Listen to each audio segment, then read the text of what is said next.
umucumbitsi mu mahanga yibuka byinshi byarangaga igihugu kiza kiwabo, akumura udusozi twiza twiwabo, akababazwa nuko atagituye iwabo.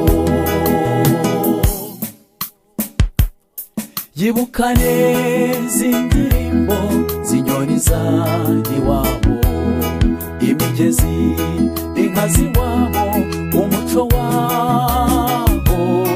Yibuka neza inshuti nziza babyirukanye, akababazwa nuko azikumbuye. Nubwo ndi umugenzi w'isi y'ibyago, nkaba umushyitsi n'umwimukira mu kindi gihugu, zirikana isezerano nahawe n'umukunzi ko mu gihe kimwe azanjyana iwacu.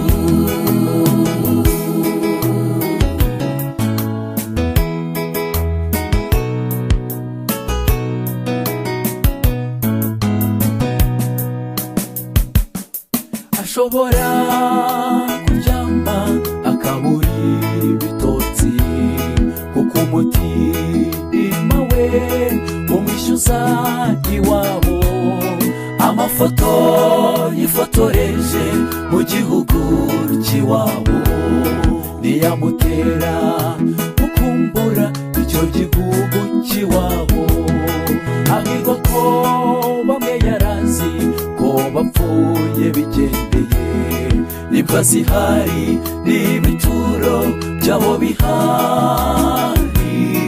Iyo amaze kubyumva agiraga inda, akababazwa nuko bapfuye atabasezeye.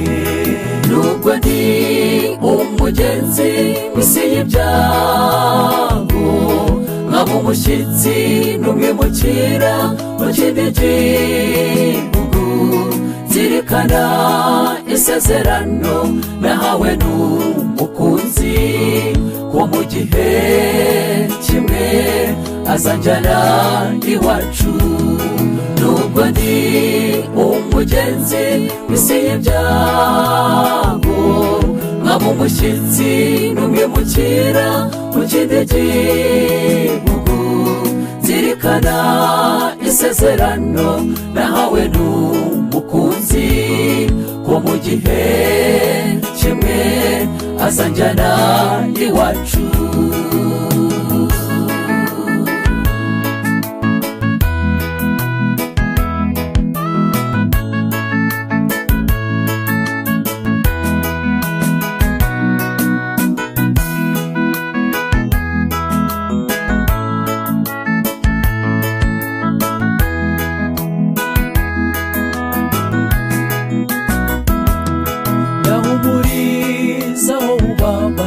Ufite intimba komeza uturize mu gihugu cy'amahanga, nubwo urukumbuzi rudushavuza kukuba iwacu.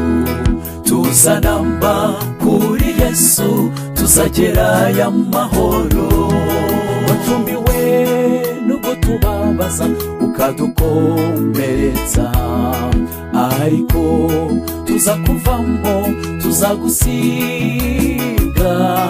Abacumbitsi bagenzi banjye mwihangane, ino si iwacu ariko iwacu tuzagerayo amahoro.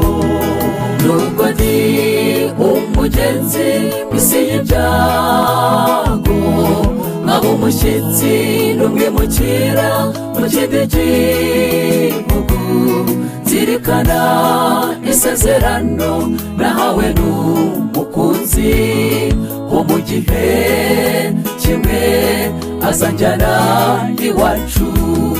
Nubwo ndi umugenzi w'isi y'ibyago, nkaba umushyitsi n'umwimukira mu kindi gihugu, zirikana isezerano nahawe n'umukunzi ko mu gihe kimwe azanjyana iwacu. Nubwo ndi umugenzi isi y'ibyago, nkaba umushyitsi n'umwimukira mu kindi gihugu, zirikana isezerano nahawe n'umukunzi ko mu gihe kimwe azanjyana